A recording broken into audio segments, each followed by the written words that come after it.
We're just 4 days from one of the most consequential elections in American history. Regardless of the outcome, Canada must brace for impact. Trade, immigration, climate, health, border, and security, it's all on the line. Joining me now from the U.S. Capitol to discuss how Canada should navigate the fallout is Canadian Ambassador to the U.S., Kirsten Hillman. Nice to see you, Ambassador Hillman. Welcome to Power Play.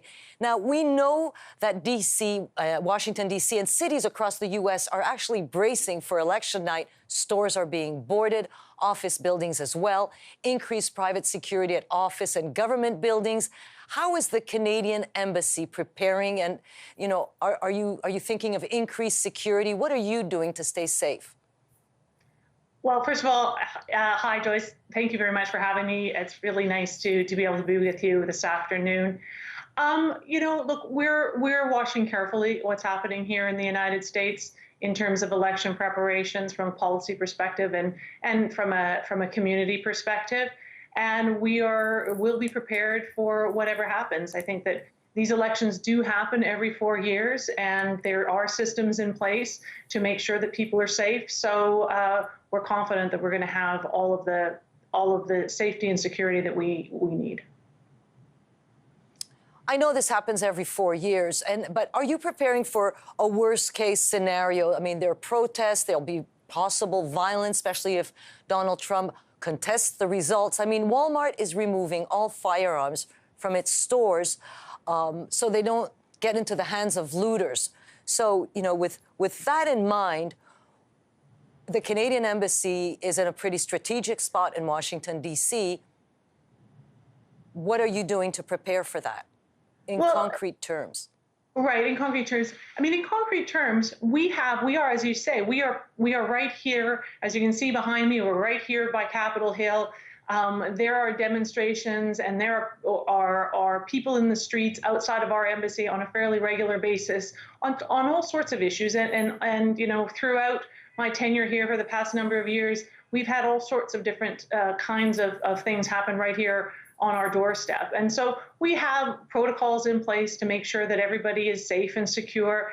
And we will be watching this as are other Canadians to see how it unfolds. So we'll make sure that we are monitoring the facts on the ground and making sure that Canadians and our space is safe and secure here and across the country.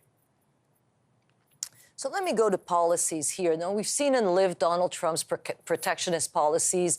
You know, Make America Great Again does not include Canada or any of U.S.'s allies. But, you know, Democrats are also protectionist. Kamala Harris voted against the new NAFTA. Remember Hillary Clinton and Barack Obama campaigning against NAFTA. So, and leading Democrats in Congress are not really happy with the new NAFTA. So will trade continue to be a struggle no matter who wins this election? So I think the first thing I would say in response to your question is that the new NAFTA actually garnered more bipartisan support than any trade agreement in recent U.S. history. So it was widely supported by both Democrats and Republicans. And the reason I emphasize that is because it will be important no matter what happens in this election. Because no matter what happens in the election, we are going to have Democrats and Republicans on the Hill throughout the country at the state and local level, as well as here at the national level. And we will have either a Republican or a Democrat in the White House. So the fact that that agreement was something that was able to get to the support of Nancy Pelosi and the vast majority of her caucus, and of course, Democrats in the Senate as well, I think is really important. And I think that bodes well for the kinds of conversations that we're going to want to have after the election. And again, regardless of who is in the White House after the election, our message is the same. And our message is that Canada-U.S. integration, building on this modernized USMCA, NAFTA, CUSMA, has many acronyms, that we have now is vitally important, because what we've seen through the pandemic and what has been demonstrated in very, very concrete terms is that if walls are put up that hinder our integrated supply chains, that hinder our ability to get essential materials made and then traded between our countries, we both are worse off. And I think that that has been well understood and will be continue to be understood as we move forward past the election. So I'm wondering about border because, you know, we know that Canada would like to keep this border closed to non-essential travel. In other words, keep the restrictions that are on now. Are you getting any pushback from the U.S., or is this something that the Americans that you deal with are on board with? Yeah, so I have conversations with the U.S. administration probably every couple of weeks on the issue of border and on the issue of the measures that we have in place. And that's been going on since March when they were first put in place. And what I can say is that, you know, the measures were designed to limit, as you say, non-essential travel while still allowing the free flow of commercial travel and trade and essential travel and essential workers.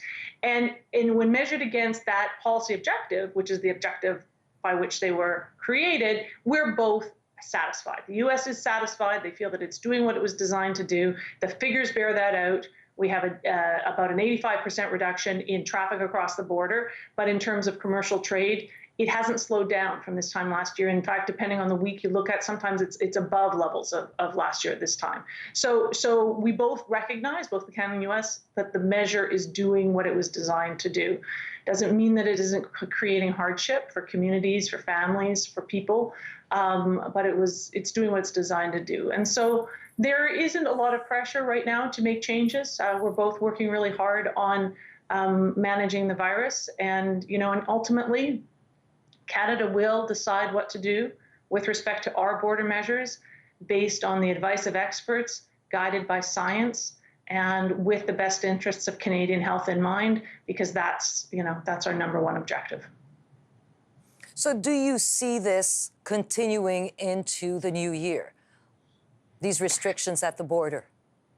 I think the way we're seeing the virus progress, at this time, there is no justification for changing in any significant way the measures that are in place. We do make small adjustments from time to time. In fact, one was just announced today to deal with some border communities, small integrated, isolated border communities, to make sure that they can take advantage of essential services across the border, schools and shopping and the like.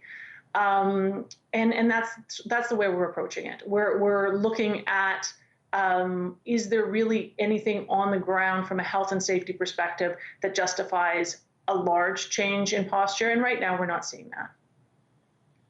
So this could go on until there are spikes in both countries, because we are seeing spikes in Canada a little bit all over the country and in the United States. I mean, the cases are alarmingly high.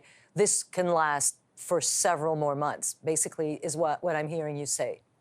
Yeah, I mean, what I'm saying is the facts on the ground with respect to the virus will dictate the choices. And the facts on the ground right now really argue for maintaining the measures as they are. Kirsten Hillman, Canada's ambassador to Washington, thanks so much. It was lovely to see you, and I wish you a lovely and safe weekend, and good luck for next week.